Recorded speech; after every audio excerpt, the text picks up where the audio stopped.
Bonjour, donc mes questions concernant l'article sur Jean-Claude Risset. Donc il y a le point 4 qui m'intéresse, le nombre de pistes, spatialisation et rayonnement. Donc Jean-Claude Risset, dans cet article, précise que les recherches de John Chowning sur l'effet Doppler l'ont influencé. Alors ma première question, c'est qu'est-ce que l'effet Doppler? Et ma deuxième question, comment les recherches de John Chowning ont influencé Jean-Claude Risset? Et ensuite, mon autre question sur ce point 4 va plus porter sur la spatialisation, le nombre de pistes, l'enregistrement, et savoir s'il y a des conseils, et quels sont-ils, pour un enregistrement d'un objet sonore, ou plus précisément de sons anecdotiques en extérieur.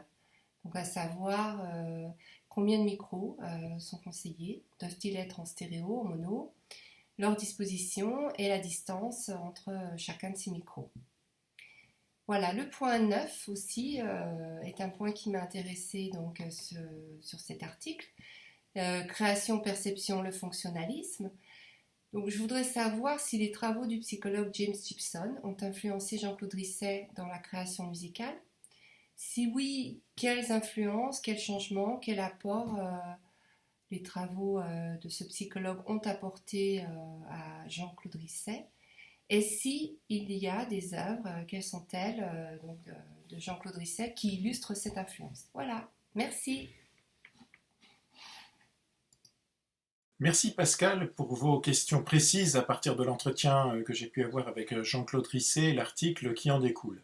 Concernant votre première interrogation au sujet de l'effet Doppler, vous pouvez naturellement trouver beaucoup d'informations et d'explications à ce sujet, qu'elles soient d'ordre mathématique, physique, avec même sur Internet des animations pédagogiques en 3D qui expliquent et illustrent le phénomène. Nous connaissons tous l'effet Doppler, le son d'une voiture ou la même hauteur d'une sirène d'ambulance est plus aigu lorsqu'elle s'approche et plus grave lorsqu'elle s'éloigne.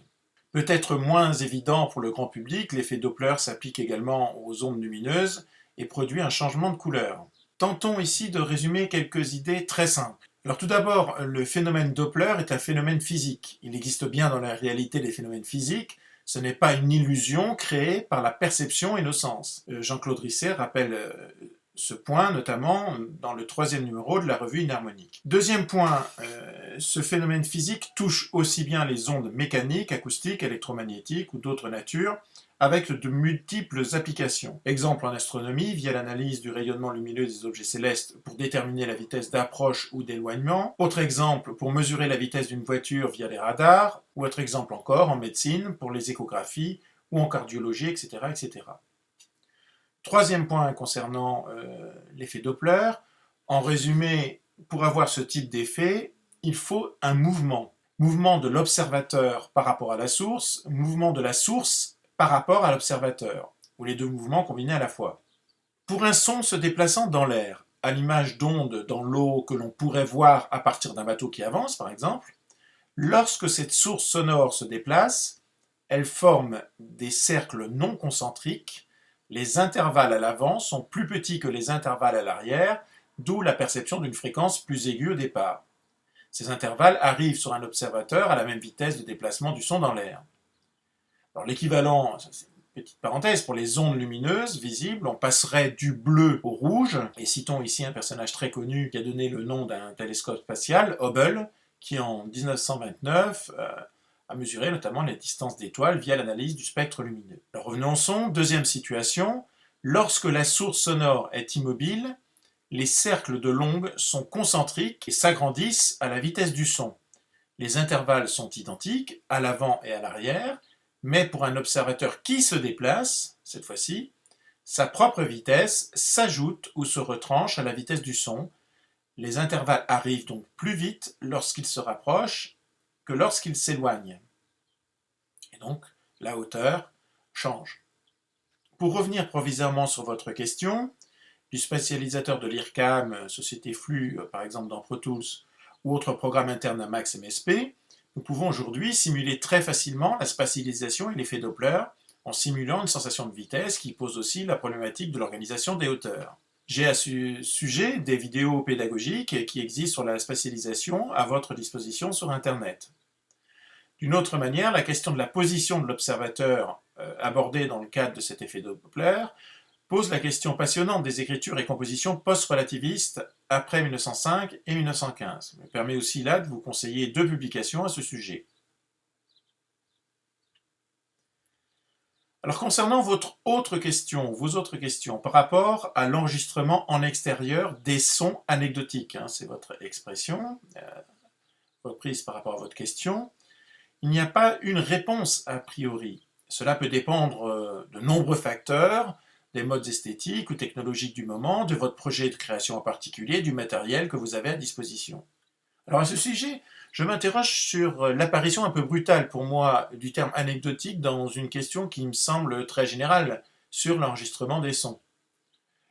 Pourquoi parler d'enregistrement de sons anecdotiques ou alors il faudrait très nécessairement préciser votre question dans le cadre de la pensée d'un compositeur, voire d'une esthétique à une époque particulière. Un même son peut, selon un compositeur, représenter des qualités esthétiques différentes.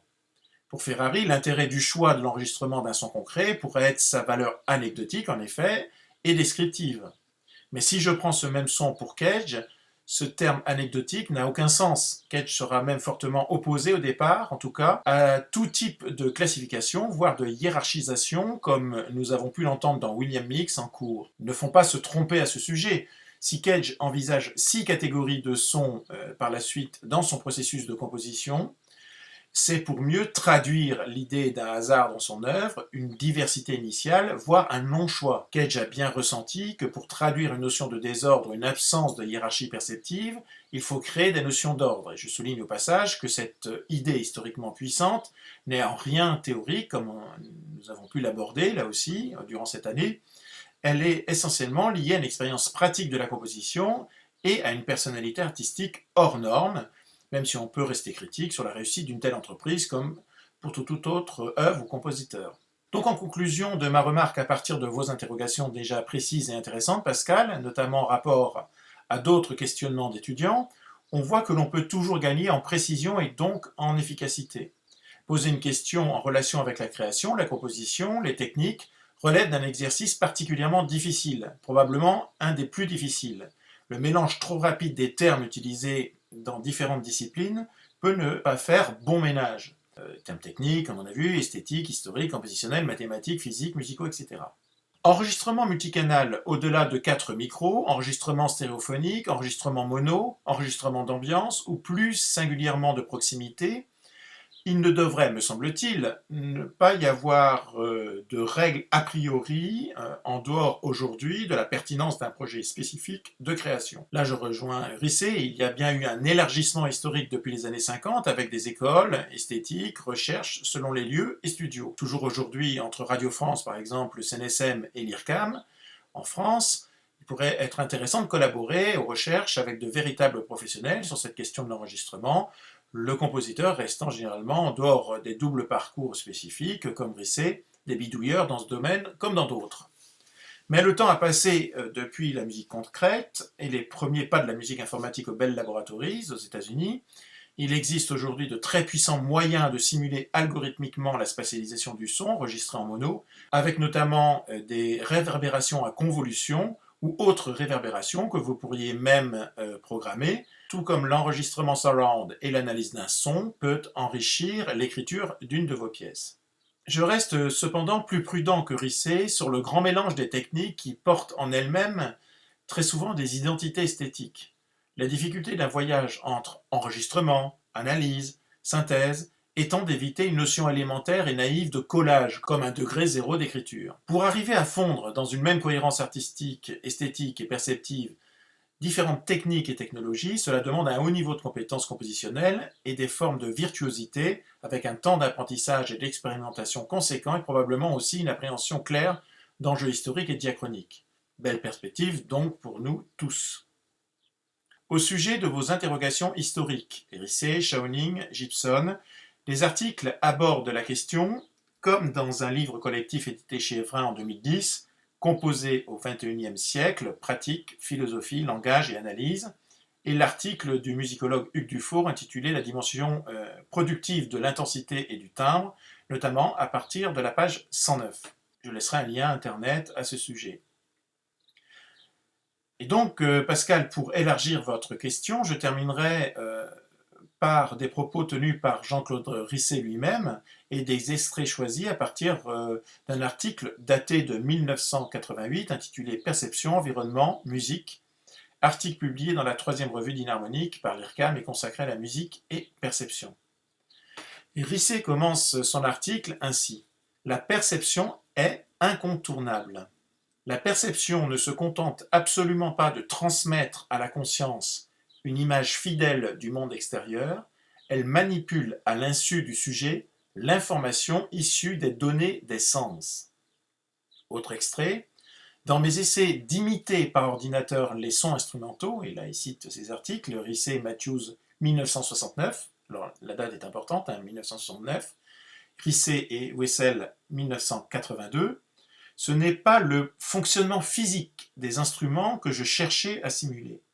Mon critère était perceptif. Je voulais que l'imitation fût semblable à l'original pour l'oreille. Ça, c'est habituel chez les scientifiques. On a un son, on a un modèle. Pour vérifier si le modèle qu'on crée est juste, on vérifie entre le son modélisé, le résultat du modèle, et le son d'origine. Mais une observation m'avait frappé.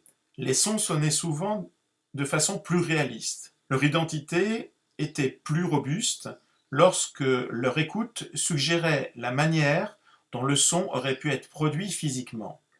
C'est le cas des sons percussifs, qui figurent dans mon catalogue de 1969. Vous voyez la date, toujours 69, notamment des cloches avec leur battement ou des tambours avec leur timbre. Je le répète, ces sons étaient produits par synthèse additive sans chercher à reproduire le mécanisme physique comme j'aurais pu le faire par calcul d'une réponse impulsionnelle. Et la propriété qu'a la suite de mes analyses par synthèse, j'ai trouvé caractéristique des sons cuivrés, le fait que le spectre s'enrichit dynamiquement en fréquence aiguë quand l'intensité augmente. Autre extrait: tentant en 1972 de compiler un article général sur l'acoustique musicale, Risset 1978, je rencontrais un article du psychologue Gigi Gibson qui critiquait le recours abusif à des paramètres perceptifs tels que hauteur et intensité. Ces paramètres sont-ils vraiment des attributs de la perception ou simplement la contrepartie sensible des paramètres physiques, fréquence, amplitude, qui sautent aux yeux dans la représentation des ondes acoustiques? Selon Gibson, l'étude de ces paramètres n'est guère significative. Il serait plus intéressant d'étudier comment l'audition distingue les événements du monde réel. Gibson soutenait un point de vue peu orthodoxe à l'époque. Les sens ne fonctionnent pas d'abord en extracteur de paramètres, comme le laissait à penser la psychoacoustique de Fechner. Ce ne sont pas seulement des relais, des transducteurs envoyant au cerveau une copie, une image, même transformée, du stimuli externe. L'ouvrage majeur de Gibson, la date est importante, qui date donc de 1966. On a vu qu'il parlait de son catalogue de sons qui date de 1969. Et là, le titre, je le traduis du titre anglais, les sens considérés comme un système de perception donne nombre d'indications précieuses sur l'adaptation des sens au monde extérieur. Toutefois, il s'entend moins sur l'ouïe que sur d'autres sens, la vision, le toucher, voire l'odorat et le goût. J'ai réexaminé la modalité singulière de l'audition en relation avec le comportement physique des ondes acoustiques. Risset, 1973. L'adéquation des mécanismes auditifs est remarquable, et le point de vue de Gibson aide à comprendre les particularités, à saisir leur raison d'être en rapport avec les fonctions originaires de l'ouïe. Cet article est disponible sur Internet. On y trouve les noms de Gibson et de Shaonin, que vous citez dans votre question, mais aussi de beaucoup d'autres compositeurs et chercheurs. Il est particulièrement important à connaître, je parle de cet écrit, avec une dimension historique et problématique très clairement exprimée et dense en termes de contenu, et j'espère, Pascal, que cela pourra vous aider dans votre analyse historique et problématique, en relation notamment avec l'œuvre de Risset, mais aussi élargie à l'histoire de la composition, de la création électroacoustique et de l'informatique musicale. Voilà, Pascal, je vous remercie très vivement pour votre lecture intéressante qui nous a permis à la fois d'élargir le propos tout en recentrant en définitive notre travail à partir de l'œuvre de Risset, qui est multiple, à la fois celle d'un chercheur et d'un musicien notamment.